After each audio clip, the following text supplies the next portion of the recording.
ज्ञानदेवने निवृत्तीले गुण दिलेले संपूर्ण माझे सगळी ताकद निवृत्तीनाथांनी महादेवाने सगळी ताकद सगळा आशीर्वाद ज्ञानोबा आपल्या भावाला देऊन टाकला, लहान भावाला देऊन टाकला. हे काम केलं. मोठा भाऊ अर्धा बोलता देत नाही, मारामारी येतात. सख्खा भाऊ लहान भाऊ तो फुल्याशिवाय राहत नाही. बाबांनो निवृत्तीनाथाकडे बघा, ज्ञानदेवाकडे बघा. म्हणे निवृत्तीदास प्रत्येक ठिकाणी दास म्हणाले माऊली. ही ताकद आहे त्यांची. निवृत्तीनाथांनी सोपानदेव ब्रह्मदेव आहे. ब्रह्मदेव भिन चालू शकले नसते का? काहीही करू शकले असते, पण काय म्हणाले? दादा तू कर, दादा तू कर. सगळा अधिकार ज्ञानोबाराकडे आला. जनाबाई मुक्ताबाई काहीही करू शकते. हाडाला जर लात मारलं तर गुरुदेव उठू शकतात, तर काय करू शकले नसते. पण काय? दादा तू भिंत झालं, दादा तू रेडा बोलव. सगळी ताकद सगळीच कुणाची? विष्णूची, महादेवाची, ब्रह्मदेवाची सगळी ताकद इथे एकवटली. म्हणून करील ते काय? ज्ञानेश्वर ज्ञानेश्वर मुखी म्हणतात. सगळे तुमच्या पाट्या पिट्या पक्ष काय म्हणतात? एकाच्या बाजूला ओळखले ना तर ते बिनविरोधच येतं. तसं हे बिनविरोध आहे लेकरू. हे फक्त लेकरू आहे, फार पक्का आहे. आणि जगाचा केले उपकार जगावर जगता रावया हरिपाठ केला रसा हरीला संजीवरे. जगाला तारण्यासाठी अवतार केला ईश्वरचे माझे घर. लक्षात आलं का? म्हणून अंतःकरणातून ज्ञानेश्वराचा बिना स्नानाचा वाचा अडचण असेल तर बिना स्नानाचं वाचून जा. तुमच्या सगळ्या प्रश्नाची उत्तरं ज्ञानेश्वरीमध्ये मिळतात. कोणाला विचारायची गरज नाही, पण आपले हात दाखवून भविष्य दाखवायची गरज नाही. सगळं कळतं. कर्मात ईश्वराय कळतो. एवढं बरं येतं ना. माझ्या अनुभव तुम्हाला मी सांगू शकत नाही. मला माऊलीची माऊली तर आम्हालाही देतात. 100% बोलतात, म्हणजे बोलतात. फक्त अंतःकरणातून. अंतःकरणांना काही लागत नाही. पत्रम पुष्पम फलम तोय योगी भक्त्या.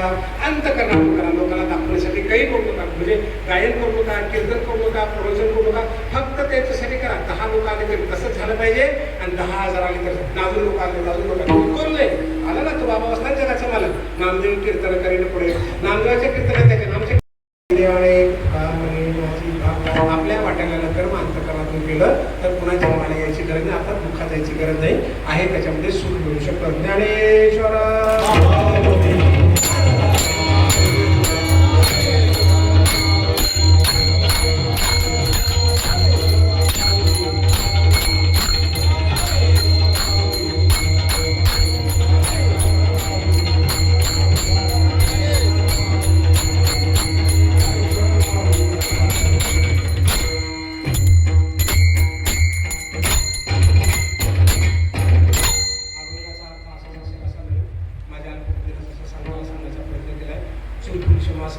सर्वांना विनंती आहे. कीर्तनामध्ये जेव्हा प्रमाण असतं काय वाजवतात ना तर मनचा बरं का आपण काय म्हणत किंवा नाव तर घेतात. दयाचे वाचे पुढा भोजे नामनाचा असे माझे जे जन्मशास्त्री उळविले वेळ यावा.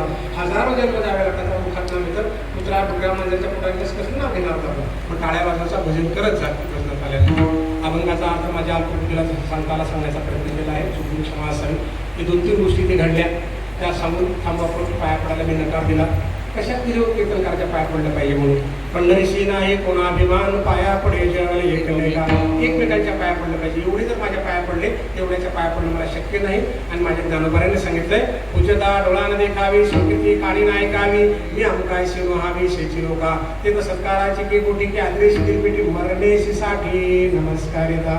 माझा भक्त तोच होऊ शकतो ज्याला पूजा आदर सत्कार केलेला आवडत नाही. आणि कोणी जर पाया पडलं मरणेशी साठी नमस्कार येता त्याला मरण यातना झाल्या पाहिजे. याचा अर्थ कीर्तन संपल्यानंतरही कोणी माझ्या पाया पडायला येणार नाही.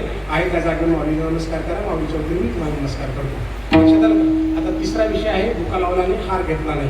कारण तुकोबाऱ्यांचा आदेश आहे कीर्तनकाराला बुका लावू नये भाळा माळ घालो नये भाळा. माळ घालायची नाही, बुका लावायचं नाही. त्यांनी मला पाकिट विचारलं त्याला काय उत्तर दिलं त्यांना माहिती आहे. बाबा म्हणलं सेवा होते आनंदाची गोष्ट आहे. गाडी भाडं काय असेल ते बघा. बाकी काय आम्हाला काही लागत नाही कारण आम्हाला काही त्याची गरज नाही. आम्ही उलट तुम्हाला द्यायला आलेलो आहोत. त्याच्यात तुम्हाला काय विचार करायचे ते करा. एक 2-3 गोष्टी मी तुम्हाला देण्यासाठी आणल्या आहेत. तुळशीच्या माळा आणलेल्या आहेत. आळंदीमध्ये 60